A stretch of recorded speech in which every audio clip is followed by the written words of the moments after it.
evidenti li fil-waqt li qegħdin fi triqitna l-qudiem biex kif ġibna maġġoranzi ġodda f'ħafna lokalitajiet, kif ġibna l-maġġoranza wkoll ġdida ġewwa Gżira u Ċija, issa rridu naħdmu biex ikollna maġġoranza nazzjonali biex inkunu nistgħu iva mhux biss nkunu oppożizzjoni b'saħħitha ma nkunu gvern ġdid nazzjonalista li jmiss. Qal il-kap tal-Partit Nazzjonalista f'intervista li kellu mal-Malta Independent on Sunday wara li l-Partit Nazzjonalista irnexxielu jnaqqas id-distakk elettorali bin-nofs u rnexxielu jikseb lura il-maġġoranza f'bosta lokalitajiet. F'din l-intervista Bernard Gregg spjega li l-poplu Malti u Awċi wassal messaġġ ta' tama lill-Partit Nazzjonalista. Il-triq qudiem hija li jkollok partit li għandu storja bid-defetti kollha tagħna, partit li jista' jagħti garanziji, partit li jista' jagħti paridejn sodi biex dawk id-diffikultajiet kbar li għandu l-poplu llum qudiemu nkunu nistgħu nindirizzaw u nimxu l qudiem. Min-naħa tiegħu il-Partit Nazzjonalista se jkompli jiġġedded kif ukoll ikompli jkun viċin tan-nies biex bekk tingħata aktar importanza għal dak li jrid il-poplu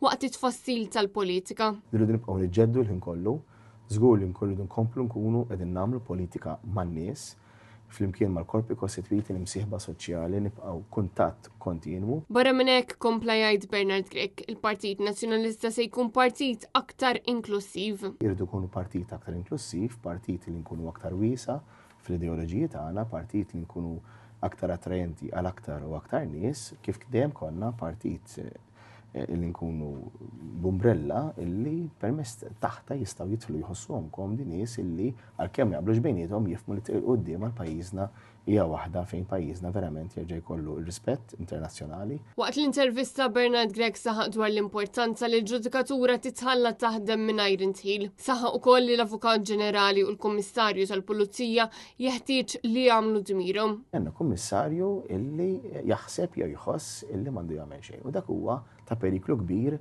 biex pajjiżna kulħadd isaraħ rasu li liġi qedem mal kulħadd. Il-kap tal-Partit Nazzjonalista stqar li l-kelma establishment li Roberta Bela mill-kampanja sħiħa jsemmi kienet inkwetanti. Kif Bela fl-okkażi li jitkellem b'mod matur għażel li joqgħod ibeżza b'diskors ta' dan it-tip. Jekk hawn establishment fil-pajjiż huwa proprju il-Prim Ministru, huwa proprju l-Gvern li ilu 11 sena issa fil-Gvern, huwa proprju hu illi gawda minn 17,000 euro paga fix-xahar minn fondi pubbliċi, jekk hawn establishment huwa hu illi jaħseb li jista' jikkontrolla u qiegħed jikkontrolla l-PBS pajjiżna li qed jikkontrolla diversi istituzzjonijiet. Bernard Gregg stqar ukoll li Roberta Bela ma jistax jibqa' jberba' il-flus tal-poplu Malti mingħajr pjan hekk kif id-dejn sploda u pajjiżna xorta għadu qed jiffaċċja problemi kbar ta' traffiku, problemi ta' qtuħ tad-dawl u problemi fis-settur tas-saħħa.